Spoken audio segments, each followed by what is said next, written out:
Hello everyone, আমি Doyel. Welcome back to my blog channel. আজ চলে এসেছি একটা স্পেশাল ওকেশনে। হ্যাঁ, আজকেই হলো রাজস্বীদির বিয়ে। চলো তোমাদেরকে প্রথমে দেখিয়ে দিই কত সুন্দর করে এন্ট্রির জায়গাটা সাজিয়েছে। ঢোকার সাথে সাথেই তোমরা এই সুন্দর এন্ট্রি পথটা দেখতে পাবে। দুদিকে ছিল প্লাস্টিকের কিছু গাছ আর ওপরের পোর্শনে সুন্দর কিছু রোজ ঝুলছিল। আমি তো ভীষণ এক্সাইটেড হয়ে পড়েছিলাম ফটো তোলার জন্য। একটু ভেতরে ঢুকতেই এই সুন্দর করে সাজানো বিভিন্ন রঙের কাপড় আর লাইট দিয়ে প্যান্ডেলটা চোখে পড়লো। বলতেই হচ্ছে এত সুন্দর ডেকোরেশন হবে ভাবতে পারিনি। অনেক তো হলো ডেকোরেশনে শুনাম, এরপর তোমাদেরকে দেখায় আমার এন্ট্রি ভিডিওটা। একটা মিউজিক না দিলে কি চলে?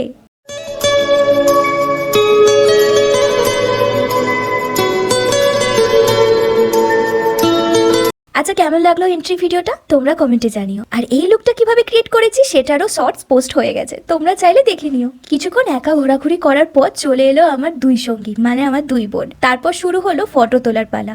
কে আগে কাকে ধাক্কা দিয়ে ফটো তোলে সেটাই হলো দেখা। আর এই যে আমার বোন তানিয়া, যেখানে ফটো সেখানেই আগে এনাকে দেখবেন। আর এই সবের মধ্যে ফেসেছে আমার দাদা। আমিও তুলেছি কিছু ফটো, কিন্তু আমার ভিডিও কেউ করে দেয়নি। অনেক ফটো তুলে আর ফোনের মেমোরি ফুল করে ফাইনালি ভেতরে ঢুকেই আগে বর্দা আর পুচকিটার সাথে একটা করে ভিডিও করে নিলাম। আর এখানে মা বলল আমি বাদ যাই কেন, তাই মাকেও নিয়ে নিলাম। এই যে এই ভিড়টা দেখছো, এরা সবাই আমার ফ্যামিলি মেম্বার। অনেক তো হলো আলাপ পর্ব, এরপর দেখানো আসল জিনিস। ঠিক ধরেছো, স্টার্টার। প্রথমেই ছিল গরম গরম কফি, তার সাথে ছিল টক ঝাল মিষ্টি পাপড়ি চাট, আর লাস্টে মুখ মিষ্টির জন্য গরম জিলাপি আর রাবড়ি। প্রথমেই নিয়ে নিলাম এক প্লেট পাপড়ি চাট।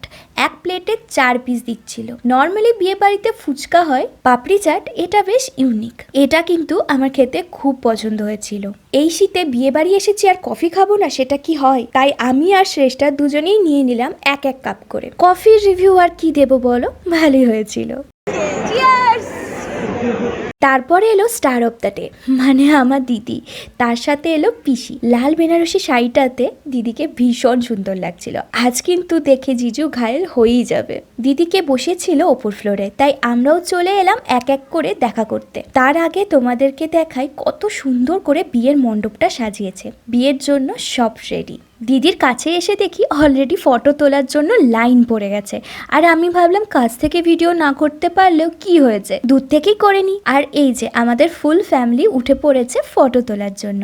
যাক, একটা গ্রুপ ফটো তোলার পর টুক করে উঠে পড়লাম 3 জনে একটা দিদির সাথে ফটো তুলবো ভেবে। আর এখানে ছোড়দা আমাদের এই সুন্দর ভিডিওটা করে দিয়েছিল, অবশ্যই অনেক রিকোয়েস্ট করার পর। শেষমেশ ফটো পর্ব শেষ করে সবাই মিলে বসে গল্প চলছিল, আর আমি লুকিয়ে লুকিয়ে সবার ভিডিও করে নিয়েছি। সবারই খিদে পাওয়ার জন্য বাধ্য হয়ে নিচে নামলাম। সোজা বসে পড়লাম মেন কোর্স খেতে। প্রথমেই এলো স্যালাড আর চাটনি, তারপর দিয়ে দিল পনির পাসিন্দা, যেটা খেতে ভীষণ ভালো ছিল। আমার মতো পনির লাভারের জন্য একদম পারফেক্ট। খেতে খেতেই চলে এলো বেবি নান আর ছোলার তরকারি। তারপর এলো ফ্রাইড রাইস আর চিলি চিকেন, একটা এভারগ্রিন কম্বো। এটা আমার খেতে সব থেকে ভালো লেগেছিল। খুব সুন্দর টক ঝাল মিষ্টির ব্যালেন্স কম্বো। তারপর এলো সবার পছন্দের মাটন, খুব ভালো সেদ্ধ হয়েছিল।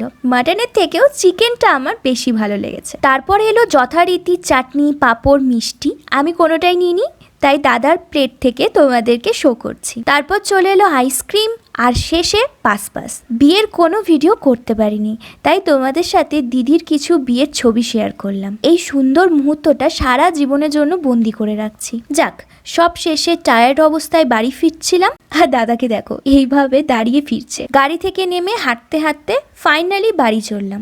এই ভিডিওটা ভালো লাগলে চ্যানেলটা সাবস্ক্রাইব করে দিও। নেক্সট ব্লগে দেখা হচ্ছে। টাটা।